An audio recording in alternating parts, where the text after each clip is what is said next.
il y a des amours aussi en politique. Tout comme il y a des amours en politique, il peut arriver qu'il y ait également des désamours. Et ce n'est pas nouveau.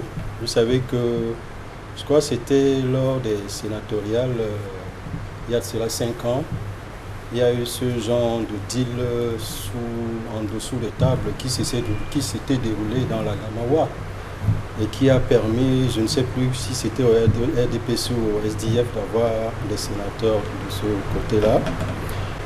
Nous notons également à travers ce titre de la nouvelle expression la concrétisation de ce qui se dit déjà sous cap pour ce qui concerne cette aile du parti de la balance qui ferait des yeux doux au parti au pouvoir.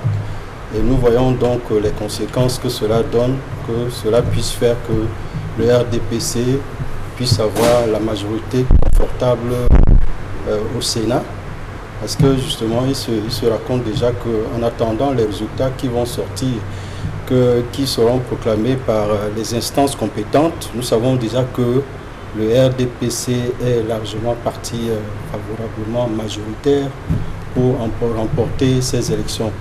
Maintenant, reste que au-delà de cette alliance sous cap qui se serait tissée entre le SDF et le RDPC, que le président de la République, puisqu'il a droit de nommer 30 sénateurs, soit 3 par région, pour pouvoir compléter, que ça fasse 100 sénateurs. Nous espérons croire que le chef de l'État, au-delà de la majorité, effectivement, on va rentrer dans d'autres titres alors qui annoncent une majorité qui dérange le RDPC. Nous en reparlerons tout à l'heure.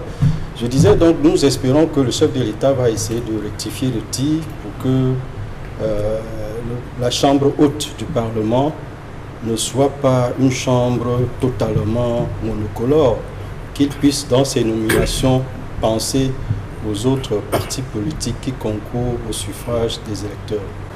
En ce qui concerne le RDPC, faut interroger donc les militants du RDPC. Est-ce qu'ils se sentent à l'aise d'avoir un Parlement monocolore? Est-ce qu'ils se sentent vraiment à l'aise? C'est vrai, ça fait leur frais, c'est-à-dire qu'ils sont contents, bien des militants de ce parti au pouvoir. Ils vont célébrer la victoire de cette majorité écrasante. Oui, non, aucun répondant en face. Mais est-ce que, quand ils se regardent au miroir, ils se disent qu'ils sont fiers, ils sont contents de la démocratie qui est faite au Cameroun? C'est ça l'interrogation auquel ils devraient se rendre compte.